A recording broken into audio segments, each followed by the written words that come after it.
We have to have one?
Okay, so I was trying to find a spot to stop that wasn't too mucky, and this was not it, but I wanted to get the drone out and fly it.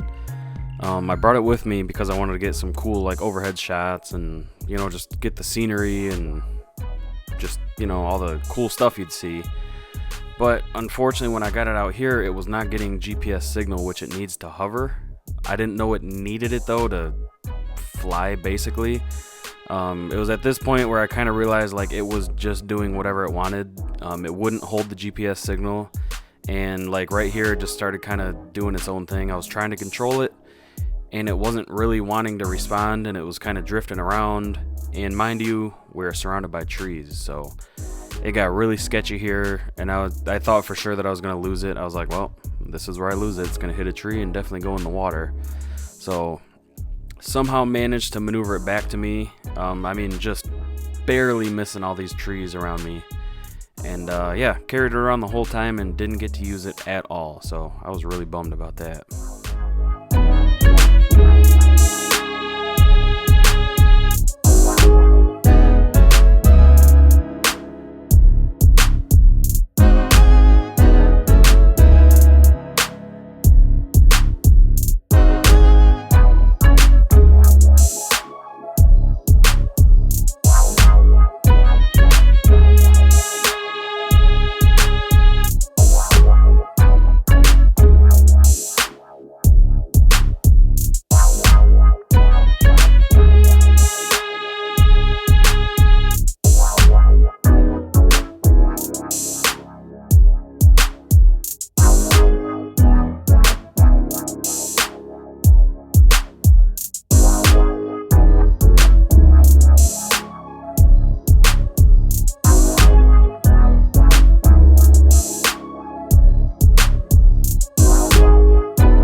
Damn, it's deep right here. Damn. Nope.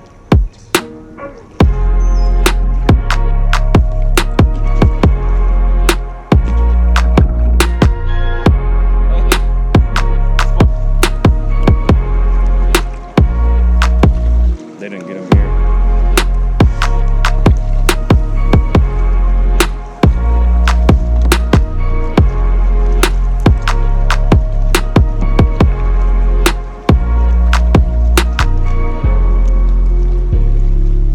Tyler's like, I'm first.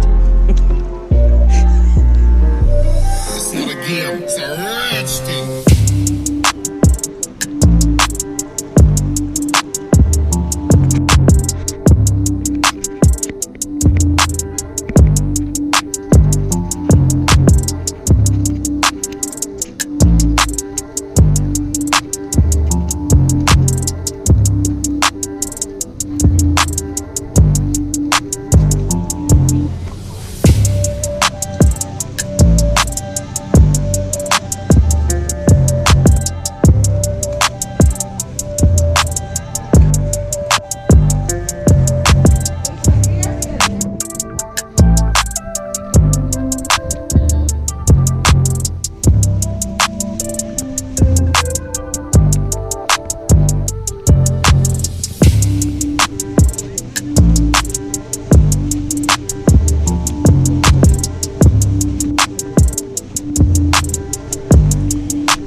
I am whooped. It's 4 o'clock. I feel so burnt. Probably doesn't look that much, but holy crap. I kicked my butt today. I mean, it wasn't bad. Like, it's, you know, what I expected, but it feels like it's like 10 o'clock at night and it's broad daylight. Like, I'm ready for a nap. I need a shower though, man. I got sand and dirt everywhere, but that was a blast. I'm really bummed. I brought my drone. I carried my backpack because the canoes or kayaks have like little kind of like storage spaces where you can put like a cooler and stuff. So I brought my backpack. I had all my GoPro stuff in there, my drone, you know, my battery charger and stuff. And I wanted to get like some sweet shots, you know, when we were going, like just have, you know, get the drone up a couple times, get like some overshots. But there was like no GPS signal out there. So like I got it up in the air one time, and GPS, like a GPS based drone is like one like this one where when I put it in the air, it will just hover right here. Like it'll just, no matter what, if it's windy, you know, it's just gonna hover right here. So I was under the impression that when there's no GPS, it's just not gonna hover, you know, it's gonna be all over, but you know, as long as I'm watching it, you know, I can keep it, you know, whatever, like keep flying it. I put this thing up in the air and it had like, it would say it had a GPS signal and then it would disappear and then it would come back. So the thing's like up in the air and I'm trying to fly it, like just literally just go from one side of the river to the other, because like we were kind of split up, and just get, you know, like one cool overshot or whatever. And then it's by these trees and then it starts going up and it's going sideways like right into towards this tree, and I'm like, you know, jabbing the stick over. So I'm like, nope. And I luckily got it, you know, was able to catch it and get it down, but it didn't go into a tree, but like, you know, I was able to maneuver it, you know, back into my hand or whatever and land it. But dude, I was sweating bullets. I'm like, this is how I'm gonna lose it, really? Like, I didn't even get any cool shots. I was mad. But yeah, this year was really nice. The water was way higher, which is really nice. Like first year and last year we went, last year wasn't too bad, but the year before that, I mean, there were times where there was parts of the water that was this deep, and you know, stuff that's normally like most of it's not that deep. Like most of it's waist high, even like knee high, you know, like maybe 2 foot. But there were times that first year where we went and like some of those areas were like this, like you were just barely getting through, like not scraping bottom. So it's really full this year. Way too many people though. Like we went, our trip was at 9 in the morning or whatever, like 9 a.m. and they had a bus full, so they had to get us on a second. Like normally we take that bus that you guys saw, but we thought we're like, oh shit, we got there late and they left without us. No, they just had that bus full, which is rare. They usually never have it like that. Or I mean, I've never seen it like that. Like the most we've had is like maybe 10 other people in that bus with us. But I wasn't too mad because that bus sucks. Like you're sitting there riding it the whole time, like bouncing around, and it's loud and it's hot. So we got like our own private little shuttle, which is kind of cool. Me and my buddy Mike drove the Slingshot, and not gonna lie, that kicked our butts. Like I expected it completely. What happened? Like it was actually really nice this morning. Like it was probably 65, 70 degrees, a little bit breezy. Sun wasn't like beating down. The sun was out, but it wasn't like beating down and like, you know, just burning you. So beautiful cruise in. But then on the way home, you know, we were out in the sun all day, and then, you know, getting the Slingshot and in the sun all day, you know, the whole ride home. So it wasn't bad though. It was, you know, it is what it is. You know what I mean? Like I expected that. I didn't expect to get in a vehicle and have AC on and a nice quiet ride. But yeah, so I am back home now. I think I'm gonna clean the house because it's trashed. Like we went and got groceries the other day. We still got bags sitting here. I got trash. I'm not gonna lie, you guys are gonna laugh at me. But like I'm half tempted to post this simulator thing for sale. Like I haven't used it since I've been back to work. Like I have not used it one time. And the thing about it is, like, I know when I get that game room done, I would use it, you know, because it's going to be set up the way I want it. Like, that's, you know, $600-700 possibly back in my pocket. Like, maybe sell it. I'm really kind of thinking about that. And then I'm like, you know, once I get the room done, then, you know, I'll look around and I'll just wait till I find another deal on one of these things. Because I'm not crazy fond, and I told you guys this in my one video, like, you see how this one, just please don't mind the mess. See how this one like sits on the ground? I'm not crazy fond of that one. Like I would rather have one that sits up at like a normal level where I can, you know, get in it like this versus having to like basically climb on the ground and then get into it. So I don't know, I'm tossing that idea around. I don't know for sure, but yeah. Anyways, that's gonna wrap this vlog up, guys. Hopefully you enjoyed it, and I will see you guys on the next one.